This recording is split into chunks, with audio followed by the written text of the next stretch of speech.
So welcome to lecture 25 of MCS 472 on industrial mathematics and computation.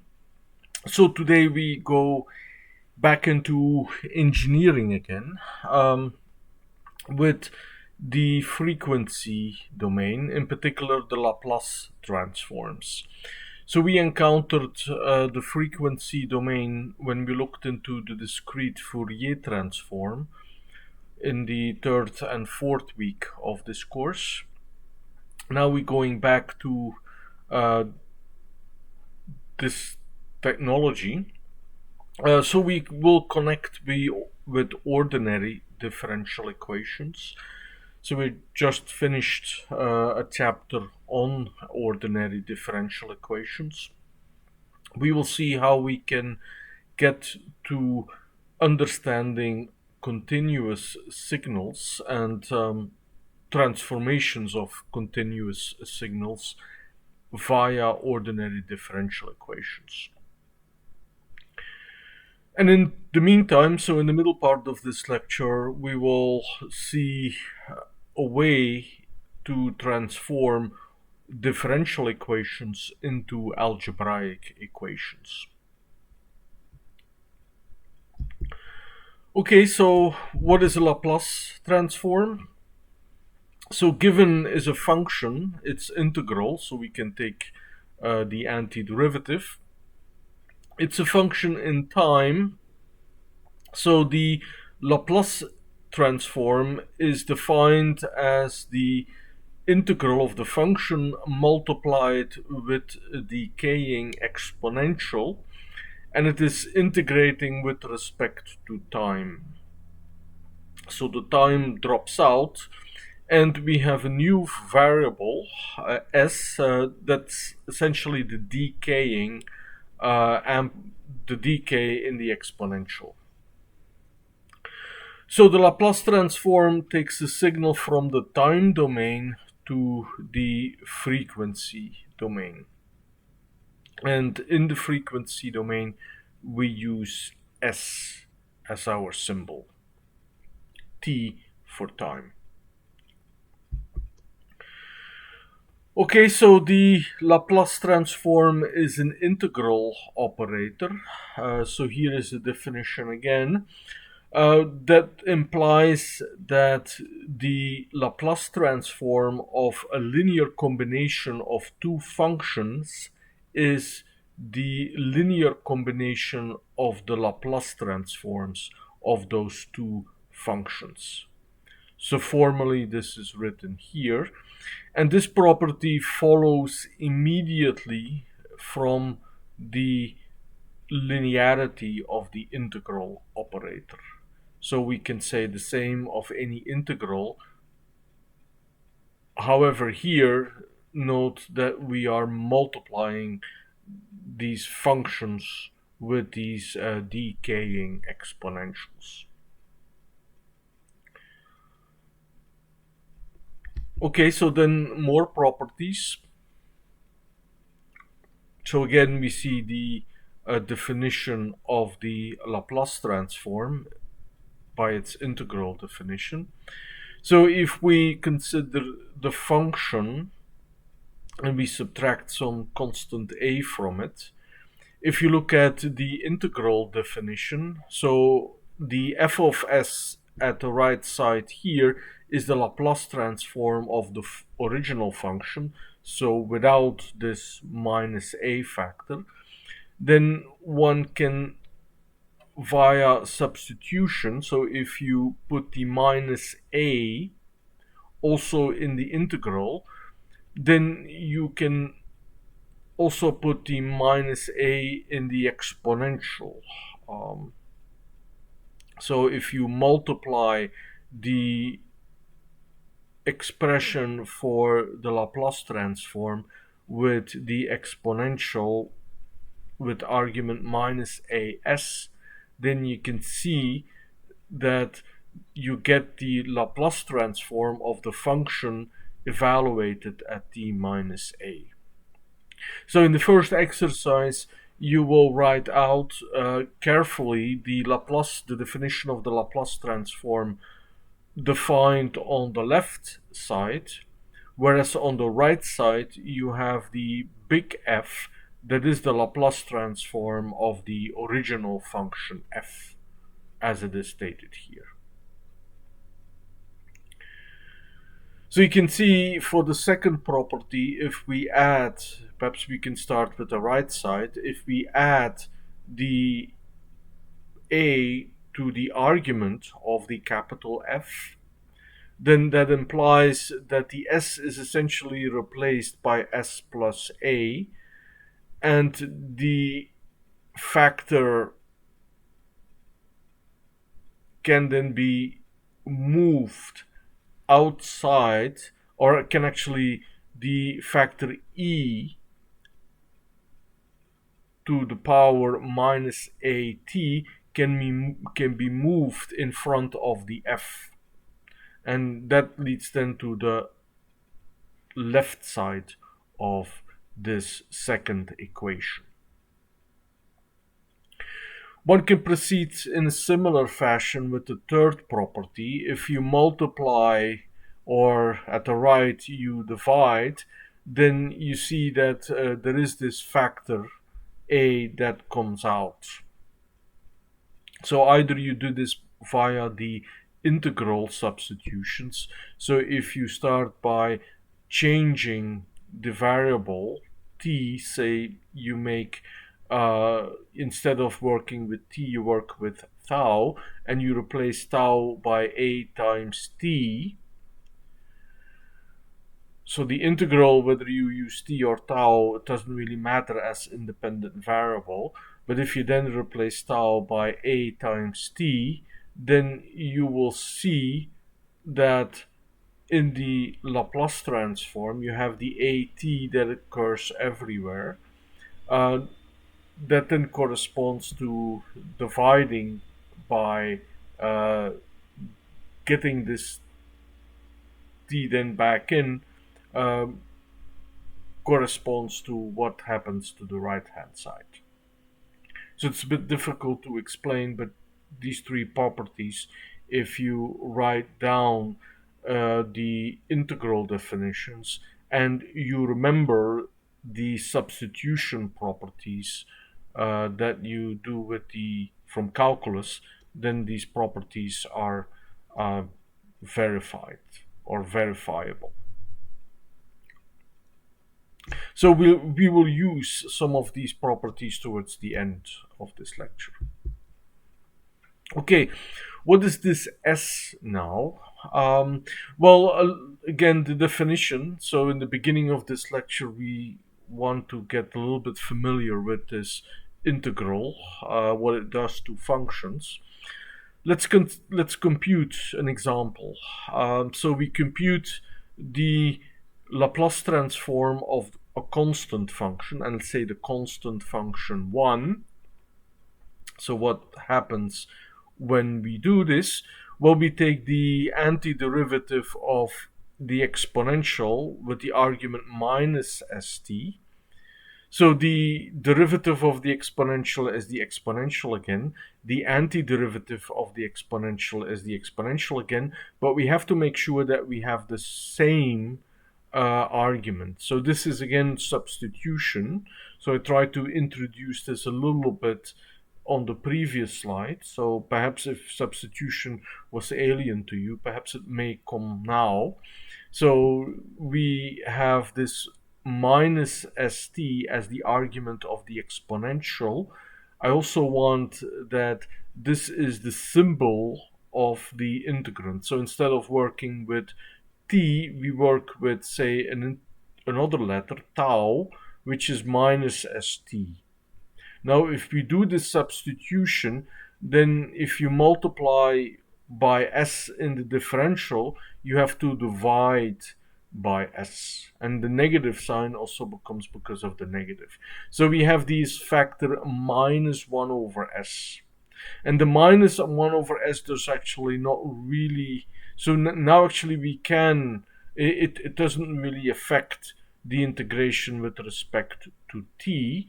So the 1 over s, the minus 1 over s can be moved outside the antiderivative, and we can then evaluate the definite integral using the fact that the antiderivative of the exponential is the exponential itself, but now the decaying exponential with minus st.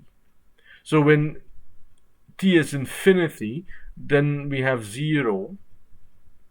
So that's the only place where the decaying exponential becomes 0 in the limit at infinity. So it's an improper integral, but no problem here. So in some sense, now the minus with this exponential might become a little bit plausible here. We see that the Laplace transform of the constant is 1 over s. And this actually leads to saying that s times the Laplace transform of 1 is 1 again. So we will use this Laplace transform and this s as an operator. And we will get to some type of generalized differentiation in this way. Okay, so I mentioned derivatives. So let's see what happens when you apply the Laplace transform to a derivative. This is our first property. The Laplace transform of a derivative is s times the Laplace transform of the function minus the function evaluated at 0. How can we verify this, or how can we prove this property? Well, we remember integration by parts from calculus. So where we have already a derivative, so we can move when we apply the definition. So here you see the definition again of the Laplace transform. When we apply the definition of the Laplace transform to this, we see that the integration by parts applies very naturally. So we have u dv in the integration by parts. What is now the role of v is the function f, and the u is the decaying exponential. Okay, so the first part is fine. We evaluate again. So there you see that the f at 0 comes in. And then we have the derivative of the exponential, but that's actually the exponential itself. And then with the chain rule, we have the minus factor s that comes in. So this is where the s independent of the symbol of integration moves forward, and we recognize, so the minus cancel each other out, and we recognize the Laplace transform of the original function. So that will be an important property when we get to the operational calculus. So let us generalize this. So we have the proposition that we have derived on the previous slide. A consequence or a corollary of this proposition is that for a higher order derivative, we have s to the power n of the Laplace transform of the original function minus all the derivatives of the function at 0, but then multiplied with the proper power of s. So I will not derive this, but I hope you can see that this is quite a plausible derivation. And that will also be important when we go to the operational method to solve the differential equations.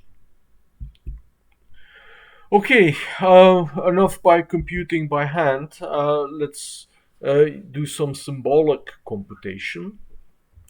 So here I'm sliding into Python. So we have been using sympy, the Julia wrapper, but for one reason which is not obvious to me, the wrapper of sympy does actually not offer the Laplace transform. Perhaps I did something wrong, or the Laplace transform has only recently added to the Python code and has not yet propagated through. But in any case, so let's here verify. So we did the calculation by hand. What is the Laplace transform of 1? So the syntax is very simple. So there is this symbols that we have to declare. So the symbol for time, and then also the symbol in our frequency domain, this S. So you see what we get out of this. We have the 1 over S. And then what sympy returns is also the convergence. So the convergence region starts at 0. And so the convergence conditions, it's converging through everywhere for positive values. Okay, so there is a Laplace transform, and you can also do the inverse of the Laplace transform. So I had the constant 1, so I'm taking the inverse of the Laplace transform of 1, and I was expecting to see 1 again, but then we found the Heaviside function. So what is the Heaviside function? The Heaviside function is actually 1, but it is 1 only for the positive time values. It is 0 for negative ones, and we take 1/2 at 0. So it is a step function, but the step function has this kind of intermediate value 1/2. And why does this make sense? Well, we have a property of the Heaviside function, which can be defined via the limit of a decaying exponential which occurs in the denominator of 1 plus. So this denominator, so decaying exponential goes to 0 as k gets larger and larger. You see, in this plot, I started with k equals 1, which doesn't look much like a step function. But you see at k equals 64, the function actually is very much 0 everywhere to the left of 0. It passes to 0.5, and then it rises very quickly to flatten at 1. So this is still a continuous function, but you can already see the step in there. Okay, Laplace transforms transform from the time to the frequency domain. So I mentioned the inverse Laplace transform. So the inverse Laplace transform is a function where if you take the Laplace transform of that function, you get the Laplace transform back. So this is kind of a circular definition, a little bit, but it's mathematically correct. It's because I want to sidestep a little bit the computational issues. Also, the definitions might get quite tedious. However, I want to make the connection or the similarity with the Fourier transforms. So we've seen the discrete Fourier transform where we took roots of unity and we went clockwise in the roots on the complex unit circle. So you see the minus I omega t there. So the omega defined the frequency of our signal. Now you see the analogy with the minus s sitting there. So instead of the minus s, we have the minus I times omega, where I is the imaginary unit. Also, instead of having 0 to infinity, we have minus infinity to infinity. So in a way, complex numbers were kind of unavoidable when we looked into the Fourier transforms. If one would look at the inverse Laplace transform, so there are formulas for this, then you will also see that you will need complex arithmetic. So here you see the inverse Fourier transform, the continuous version, which now uses the positive argument for the exponentials. And instead of the s, we have again the omega.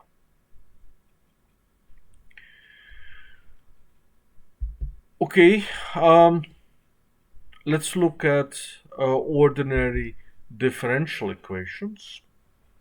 So here is a method to solve ordinary differential equations via algebraic equations.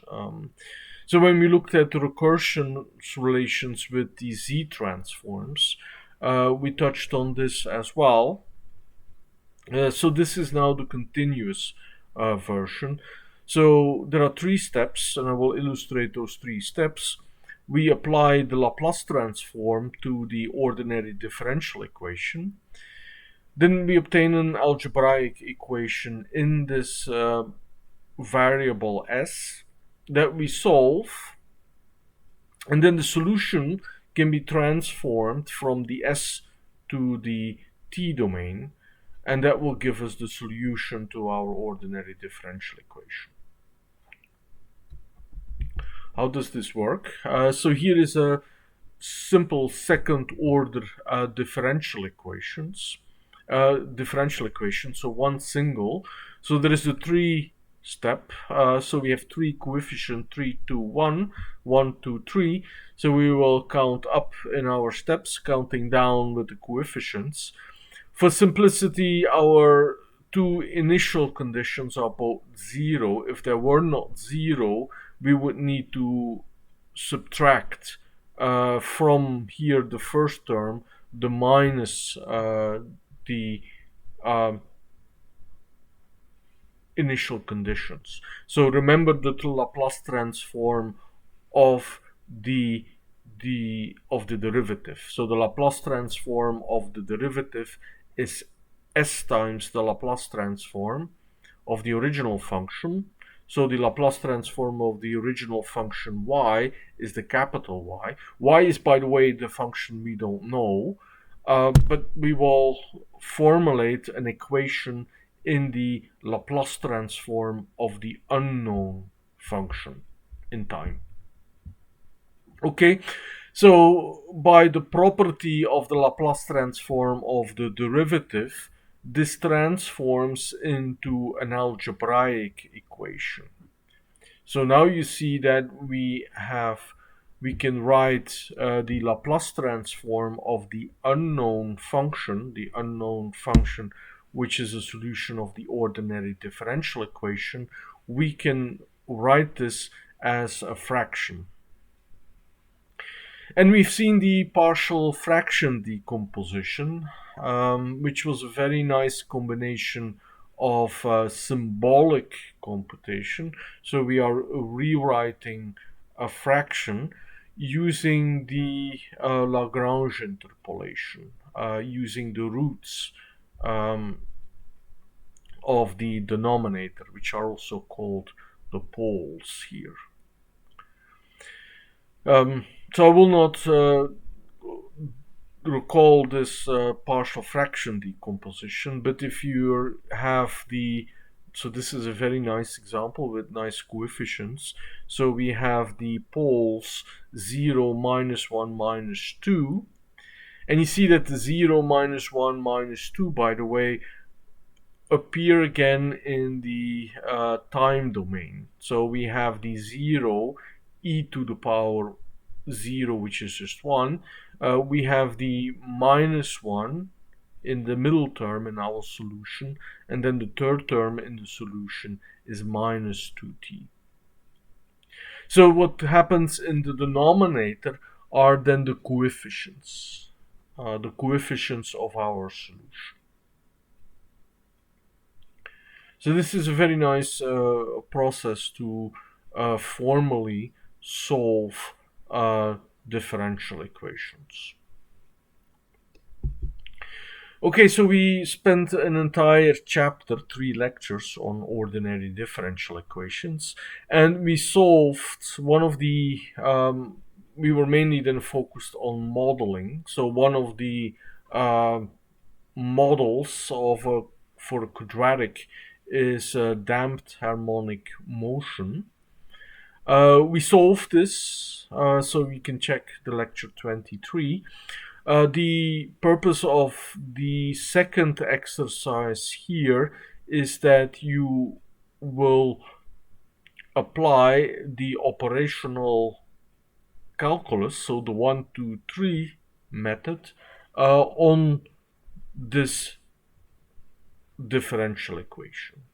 And it's recommended that you use sympy, although if you are using if you look back to lecture 23, you can indeed verify that the solution that we obtained there with the discriminant that involved this zeta, so zeta 1 or not, 1 was the critical value, so you will see that zeta 1 is indeed there.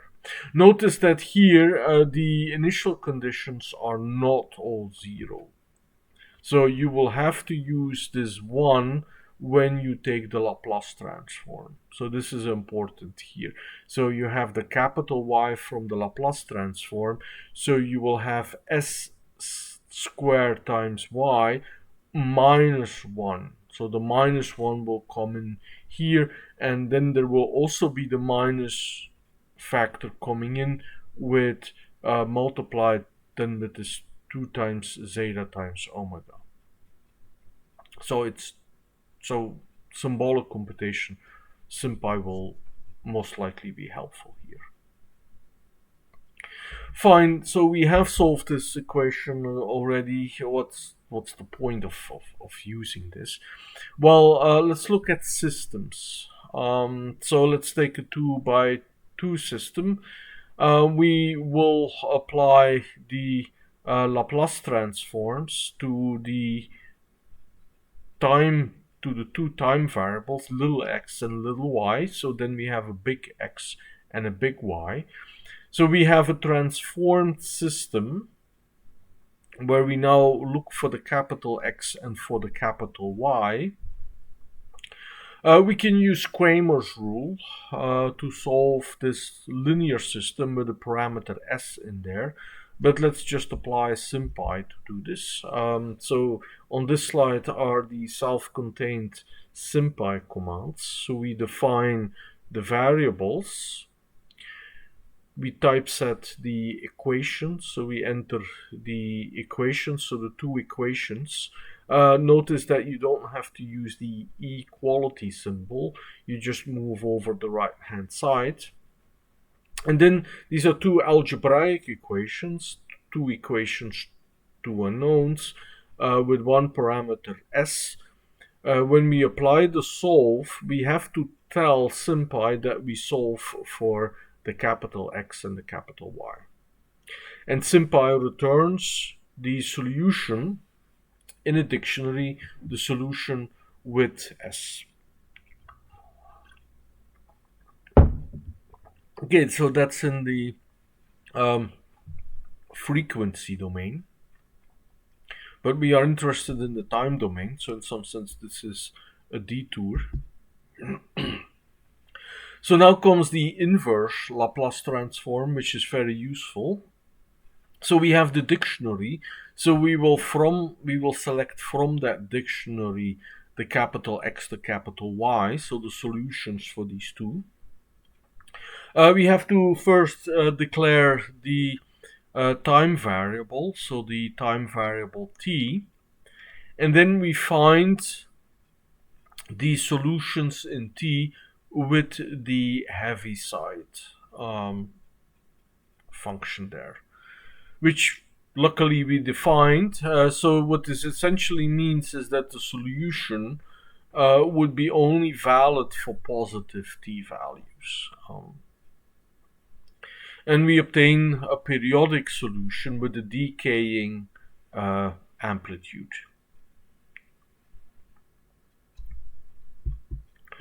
Okay, so we can set this now into a more general setting. So whenever we see a linear system, we would write it down in a matrix format. Here actually let's start out by a coefficient matrix, an n by n coefficient matrix, and we define a linear system as the a times z, so we have the bold z, so it's a vector of n components. So the left hand side, so the components are functions in time, so at the left hand side is the derivative in time. So we have a linear system of first order differential equations. So when we compute our Laplace transform, then we have the property for the derivative, which extends to vector functions. So the left hand side becomes s times the z transform, the Laplace transform of z, so not the z transform, the Laplace transform of the little bold z. Now we have the big bold z, and then we have the initial condition, so the minus z naught. And let's invert. So with matrix algebra, we can write in the solution in the frequency domain via this inverse of this matrix S times I minus A. What does this buy us? Well, it reduces this problem to an eigenvalue problem, a very well studied problem in numerical linear algebra. So if you essentially of a linear system of first order differential equations with constant coefficients, then the solutions can be the poles in our partial fraction expansion. So the poles will be the constants before time in the arguments of the exponentials. So the eigenvalues of this matrix determine the asymptotic behavior of the solution. Determine whether the solution is decaying or whether, so if you have all negative eigenvalues or eigenvalues with a real part that is in the negative side, then everything is fine, everything will be decaying. Otherwise, your solution will grow exponentially. If you have imaginary eigenvalues, then the solution will be oscillating. Next exercise is to consider the system we considered earlier before and set up the system in matrix format. Compute the eigenvalues. So you can eventually also do this with sympy, but there are numerical methods for this. And then see whether the eigenvalues correspond. So remember we had a periodic solution. So I would expect that the coefficient matrix of this linear system has imaginary eigenvalues. And that would explain what the symbolic solution looked like. So here you see already the advantage of looking of the application of the operational calculus to systems with ordinary differential equations that are linear with constant coefficients. Everything is reduced to a numerical eigenvalue problem. Okay, so now in the third part, short part, I will introduce what follows in the next lecture, where we will see how to design filters. So we did the filter design via the Bode plots. So there are the continuous versions of the Bode plots.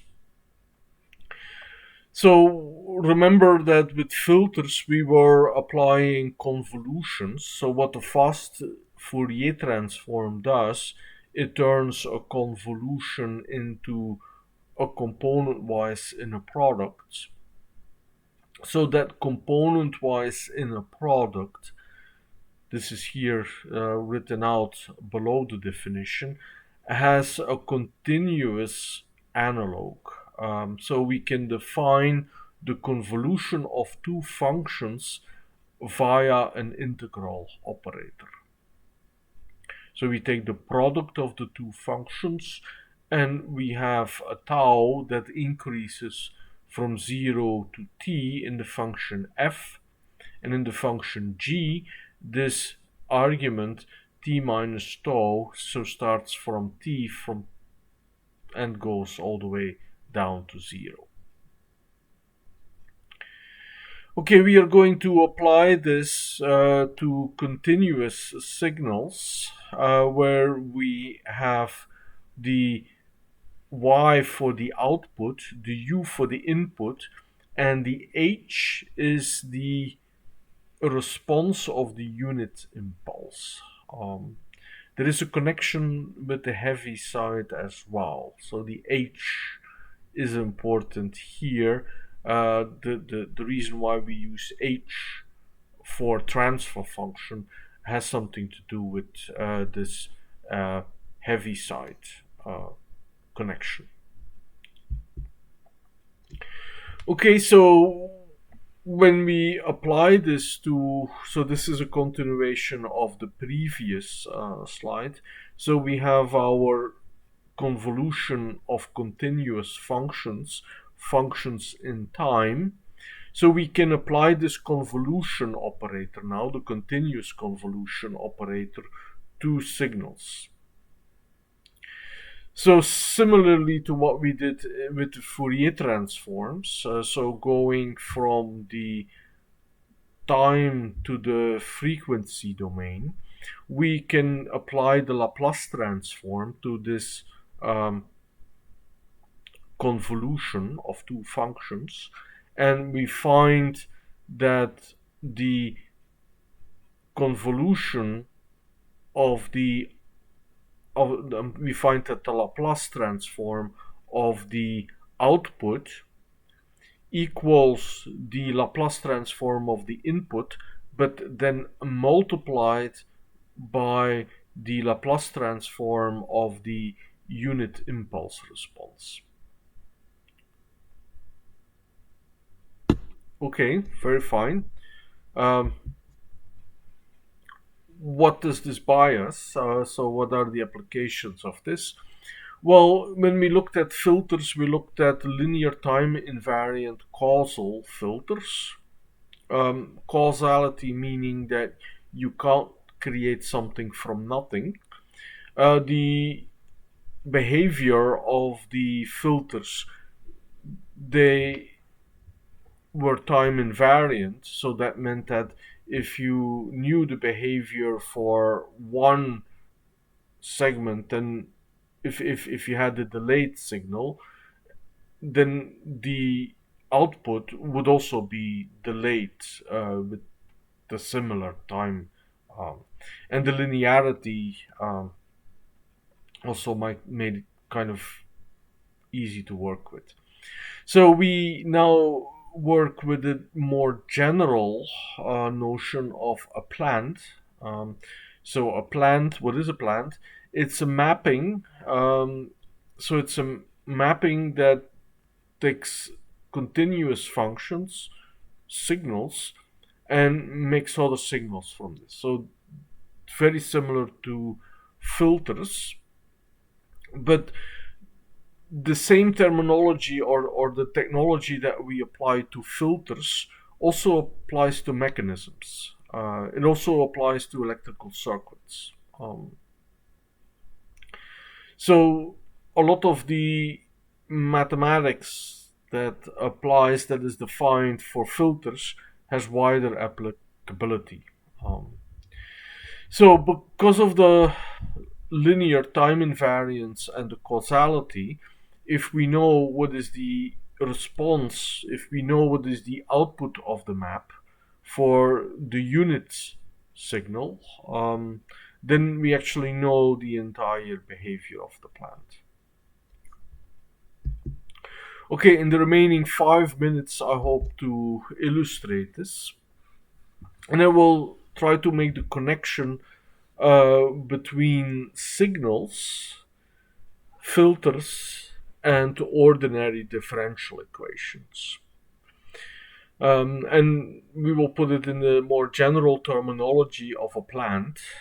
So we have a function or an operation that takes on input the right hand side, the function u of t, and the output is the solution of this differential equation. Okay, what can we do with this? Well, look at the output multiplied with the exponential and take the derivative of this. So via the product rule, we find that the derivative of the exponential multiplied with y, with the output, via the differential equation. So you recognize here the differential equation, that is the exponential times the input. So in a way, I have rephrased a little bit the original differential equations.